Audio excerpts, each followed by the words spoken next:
السلام عليكم ورحمة الله وبركاته ومركلة iyo kulan kale iyo digaledeeni aynu ku lahayn mareegaha Facebook iyo YouTube fadlan dadku cusub tahay channel ku soo dhawow subscribe leh kambalkan u furo videogana la gare Facebookna naga soo raac sidoo uga baranay degalkeenan waxaan ku soo gudbinaa hadii jaaraale waxyaabihii baraarujin u baahan ee inoo muuqda bulshadeena dhexdeeda nolosha caadiga ah iyo taabaraha bulshada labadaba waxaynu xoogga saarnaa inta badan baraha bulshada waxyaabaha ku cusub ee markaa dhex socda ee u baahan in la baraarujiyo ama la toosiyo inkastoo muddo aynu kala maqnayn maanta qodobo yar oo kooban ayaan ka hadli doonaa muuqaalka duu dheeraadano maxay toolay waynu kala qaybin doonaa dhowr muuqaal oo kala duwan ama video ayaynu ka dhigi doonaa waxaan ka hadli doonaa maanta hadduu ilaahay idamkeeda leeyahay kolley qof kasta oo adduunkan korkiisa saaran ma garan karo intuu sii noolaan doono iyo intuu joogi doono iyo intuu maxay ahayd ilaahay cimrigiisu gaarayo waxa kaliya qofkaas ku hamiyaya waxa weeye inuu intuu adduunka joogo mustaqbal ifaayo yeesho wax wanaagsan kaga tago adduunka aakhirana uu shaqaysto ilaahay jannatul firdaws ku casuumo intaas ma qof loo rajeynaya hase yeeshee waxaad moodaa qaar badan oo naga mid ah khaasatan xagga dhalinyarta in ay adduunkan waxay u joogeeno garan waayeen aakhirada dib ku laabanayaan waxay kula laabanayeen iyaguna aanay waxba uga diyaarsanin ama waxba uga meel oolin aad muddo marka qaar markaa eegtaba inaanay aakhirada ka dambaynin adduunkan oo aanay waxba ku lahayn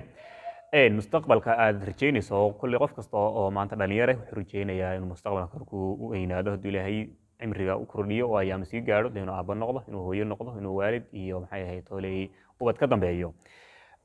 waxa aad maanta kaydsato ee maanta ku meel gala ee dhitada aad maanta garooriso hayuunbaad berri toolan oo maxay tooley burcadkana ka guranaysaa subagana oo ka shiilanaysaa caanaheedana garoorkeeda kala duwan aad dhamaysaa marka maanta haddii aad barahan bulshada ku qaadaan oo daadka xumbaynaya soconaya uu kula tago oo maxay tahay dhan walba ugu rido mustaqbalkaaga dambe iyo ubadkaaguna hadhow de waxay arkayaan waxaad ugu soo samayn jirtay khaasatan haddaynu soo dhaweyno xagga hablaha marka maanta baraheena bulshada kala duwan khaasatan meesha la yiraahdo TikTok aad waxaad doonto ku soo bandhigto noloshaadii caadiga ahayd ee aad ku noolayd haddaad ku soo bandhigto gebigeedaba maxay tahay baraha bulshada khaasatan meesha aan magac dhownay markaad maanta adigoo waxyaaba isha iyo dhigta midna aan wanaagsaneyn aad soo bandhigto soo geliso hadhow ubadkaagii dee aad rajeynaysay inaad ducaad noqdaan inaad ku soo ducayn marka dhimato inaad adduunka inta joogto wax ku taraan inay qubo baari noqon aad doonaysay marka arkaan waxaad soo sameeynaysaa waxyaabo aan shaqo ka baxsan ama waxyaabo wanaagsaneyn oo ku jira marka baraha bulshada waxa kuugu filan oo kaliya muuqa ay daawadeen muuqaalka ay arkeen ayaaba dee waana iyo wacdi ugu filan hadalka du sheegaysa aad leedahay wanaagsanaada hooyo aabbo meel wanaagsan mara noqda in maxay tolo ubad wanaagsan waxa ka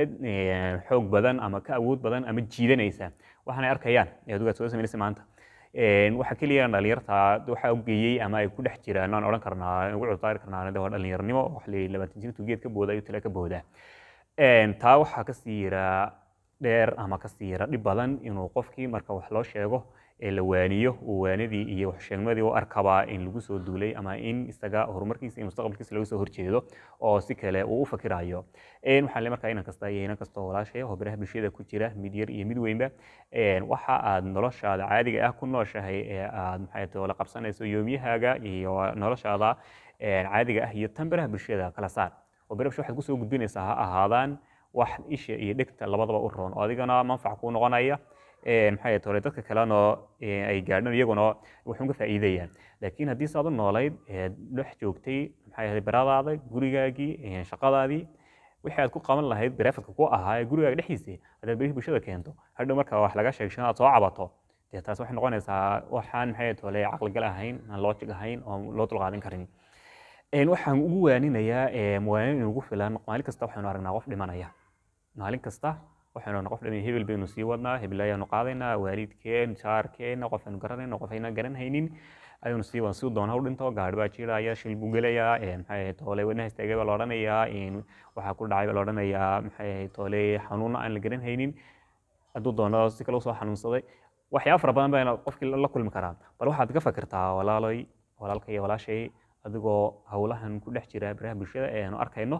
oo foolxumadaa sameynaya hadduu wadkii lagu soo diray kuu yimaado nafta kaa qaado maxay noqonaysaa khaatimadaadu waxa ugu dambeeya ee qofku oo adduunkan kala tago ayuunbuu aakhirana la tegayayo nabigu wuxuu leeyahay sallallahu alayhi wasallam qofku marka uu dhinto wixii uu ku dhintay ayuunbaa lagu soo saaran adigoo wanaag samaynaya haddaad dhibato oo nafta kaa baxdo adigoo wanaag ku jira unbaa lagu soo saaraya adigoo xumaan faraha kula jiro wax qasanaya haddii aad dhimatana adigoo hodhowna wax qasaya ayuunbaa lagu soo saaraya bal qof kastuba adigu dubis kugu noqo oo markaad waxaana duubayso iyo aaladan iyo kawaradan hor taala aad bal ka noqoto bal dub noloshaas ku noqos xisaabi oo waxaad tidhahdaa war heedhaha waxaan ku duubay barihii bulshada galay falcelintaas laga sameynaya commentiga waxaas ka badhabxaya in muuqaalka waxaas lagu arkaya